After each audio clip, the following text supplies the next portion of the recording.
Thank you so very much for being back. And if you just joined us, this is Enterprise Morning, reaching you from Enterprise Television from our headquarters in Lagos State, Nigeria. Let's head straight to our main conversation for today. Former Lagos State governorship candidate of the People's Democratic Party (PDP), Abdul-Azeez Adediran, popularly known as Jandor, has predicted an easy victory for President Bola Tinubu in the 2027 presidential election. Speaking in an interview today on Thursday, Jandor, who defected to the All Progressive Congress (APC) earlier this year, dismissed the possibility of a repeat of the political upset recorded in the 2023, including Tinubu's loss in Lagos to Labour Party's Peter Obi. Very true. He urged that Tinubu's political influence now extends beyond Lagos, positioning him for a nationwide landslide. 2027, not only in Lagos but across the country, will be a walkover for the man whose courage has given us so much in this country today, Jandor said. He also confirmed his own ambition to contest for Lagos governorship in 2027, stressing that while there is no vacancy in Aso Rock till 2031, he remains committed to pursuing his political aspiration. On speculation that Seyi Tinubu, the president's son, might join the Lagos governorship race, Jandor said he would support the party's choice, noting that Seyi is qualified to contest. Emeka is still with us, so thank you so very much for being here. Emeka, I love us of course, have your say on what you think of Jandor. First off, brandishing that Tinubu would have a walkover in 2027 as if he is God who already is in 2027 waiting for that time to come. Speak to us on this before we dive into other matters.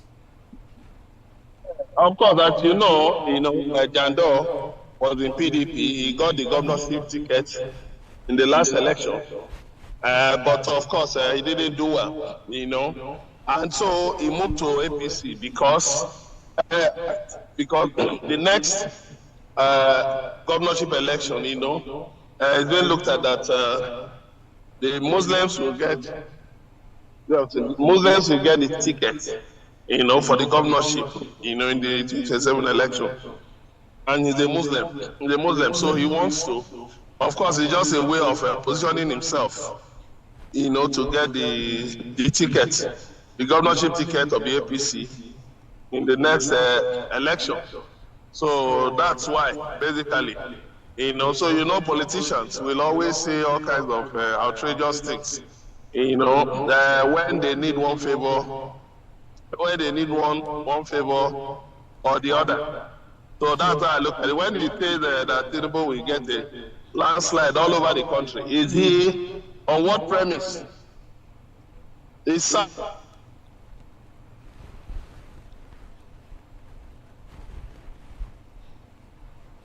you still there? Like that. Honestly, he will sweat because I will load him with questions. Looking at the past, you are talking about Tinubu having a landslide. Did you ever give your party any landslide, even in your polling booth, even in your electoral unit, in your ward or your state? So when you're talking about a landslide, what exactly are you saying? Based on what?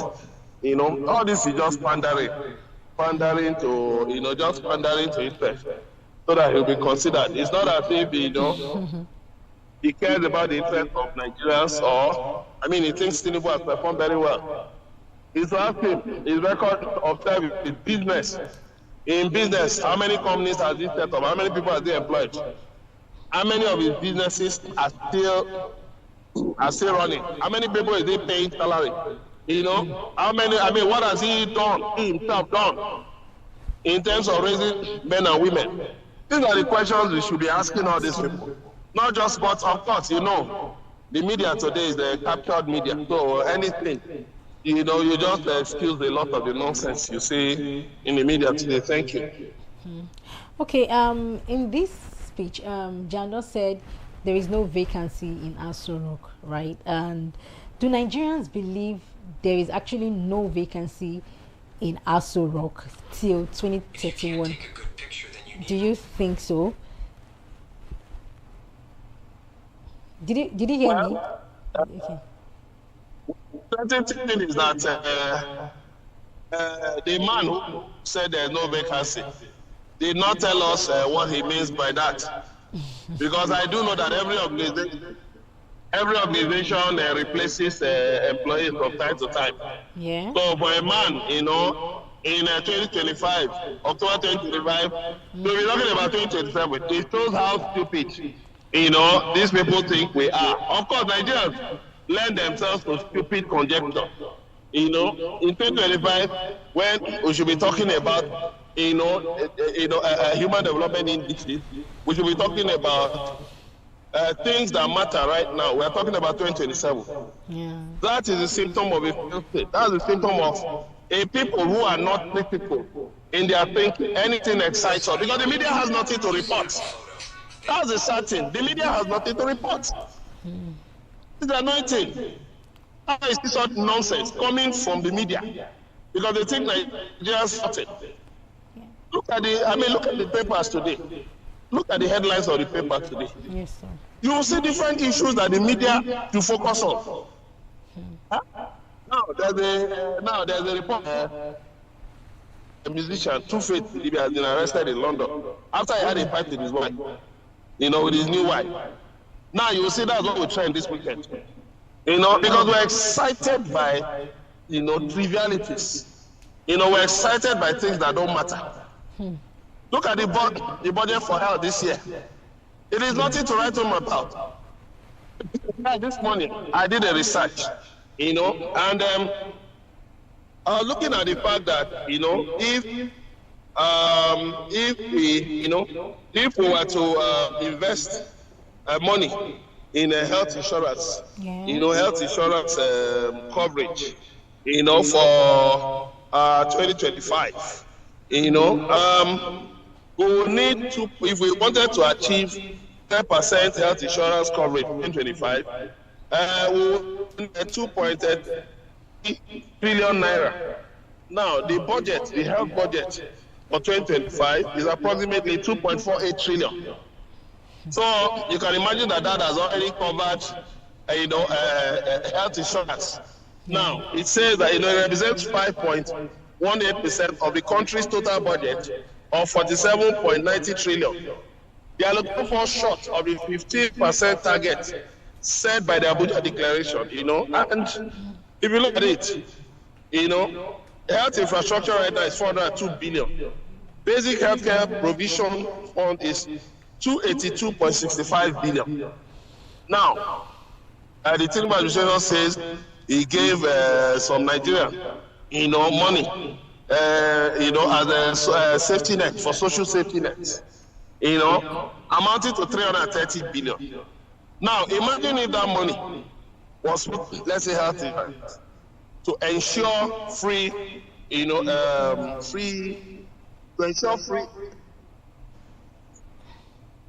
Can you hear me? Yes, we can hear you. We can hear you.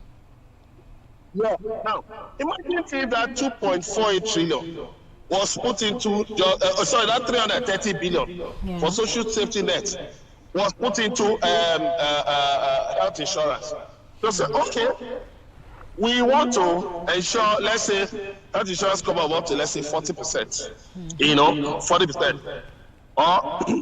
And then, okay, states contribute your own.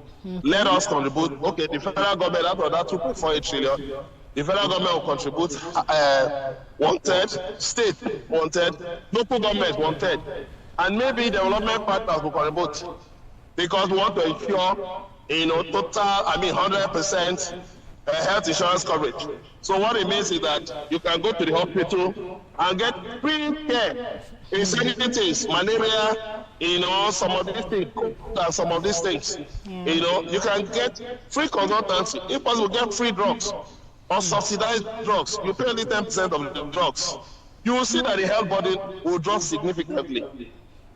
The health body will drop significantly. Even if you don't achieve 100%, even if you achieve 60%, of course, you will find out that, you will be able to, at least, the disease burden in Nigeria will fall drastically.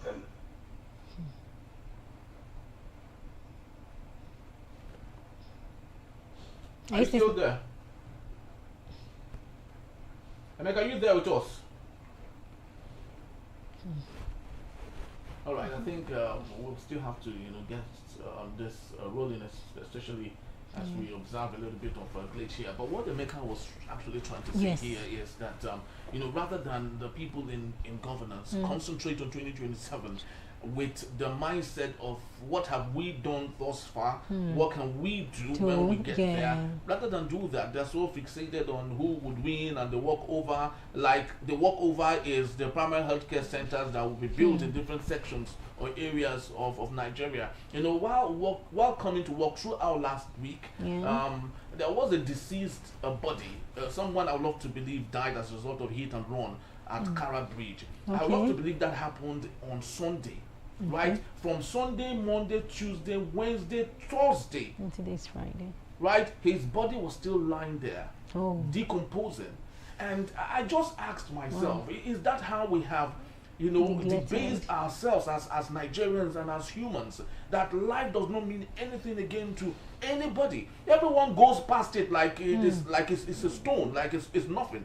But this is a human being. That is a Nigerian. Who we do not know how he got there and how he died, but he is a human being. He is a Nigerian. So these are things that we don't talk about. Our governor, our leaders, those in the government do not even talk about or don't even care, so much about. And that's why our concern should be on how can we better govern than just, taking over or occupying a position that we would leave someday. And it's actually very sad that I'm saying some of these things. Someone said that no human today living in existence today would see the next 100 years. You're right. And that is the fact, right? No, none of us will see the next 100 years, right? So, which means that the little time we have, how are we able to manage it? Especially with respect to giving back to the society that has made us who we are. It's actually very sad that we're seeing this. But rather we have people like Jandor who are more fixated on just running for the position of the governor and doesn't care what that means to the Nigerian people, and saying that President Bola Tinubu has done so much. Of course he has done so much, but Nigerians are still not feeling the impact of whatever it is he has done. Well, I will always say this, that Nigerians, like the leaders, they've really treated us they're treating us as a game ball, when you throw, just like this normal like table tennis ping pong, ball, you throw it like this to go to this direction, you understand. So that is how we've been positioned by our leaders in this country. And back to what you saw during the week, that's the body on the road. I feel another thing again is I feel that no Nigerian will want to go close to that body. It is not because they don't have the art of, I really want to help, let me even try to call people and let's take this body out of from this place. It is the fact that we are in Nigeria. I want you to have that mentality. I want you to have that thought that I am in Nigeria, we are in Nigeria. What about if you have someone just go to that body and be like, the person, from the heart of the person, I really want to help this dead body. I want to actually take it away from the. You see all those area boys, but they might you don't even know where they are coming from. They'll come from the corners and they'll be like, hey, it means you're not that killed him. Oh, really? So some people have that mentality that, if I help this thing I just saw now, maybe I just want to clear it from the road. Some people will just term it as the person is the killer. Yeah. Do you understand? So I feel so sad, as a Nigerian, having the feeling that some other Nigerians don't have that heart of love or that heart of sensitiveness, being sensitive towards something, right? So even the story you just shared, it really dawned on me that in fact we're supposed to help each other, be our brother's keeper, even if you're alive or you're dead. Just look at this story. I mean, if you're dead, you can't help anyone. You can't help. You understand? But if you're alive and you're seeing, those who are living, the best you can do, or the least you can do, is to accord respect to the dead body. Yes, regardless of who the person is. Ensure that the person is prepared and laid to rest. That's the best you can do for such a person. So back to this story, I just feel that like Mr. Emeka said, there was a time he was on the show and he said the leaders are supposed to be in control of the things that are not right in this country, make them known, make them work. if you know you are not having, our roads are bad, please do it. If you know that the health, just like what he was stating about the health system, it is not really properly checked, where it is not properly done, do it right, so that these are the things that Nigerians are going to remember and say, okay, no, this person actually did this thing well. Is this person that I will vote for? So there will be willing, there will be this eagerness, right? Okay, I think. Okay, Mr. Emeka, you're back. Emeka, you were saying I'm back. The network. Okay. Okay, sorry for that. So I actually wanted to ask you on this Seyi Tinubu's ambition to be the governor. Is that tenable? Do you think it's or is this rumor? Do you think that young man would love to, equally see himself as the Lagos State governor at any point?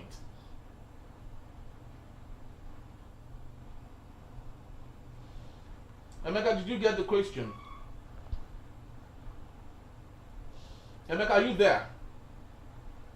Oh. All right, The network is not really friendly at this moment with him. We lost him again. But of course, I was just, so what do you think about this? Just in case if we get the Emeka back, then we can continue. Okay, and one thing you should understand is, I will always say this, we are in Nigeria, right?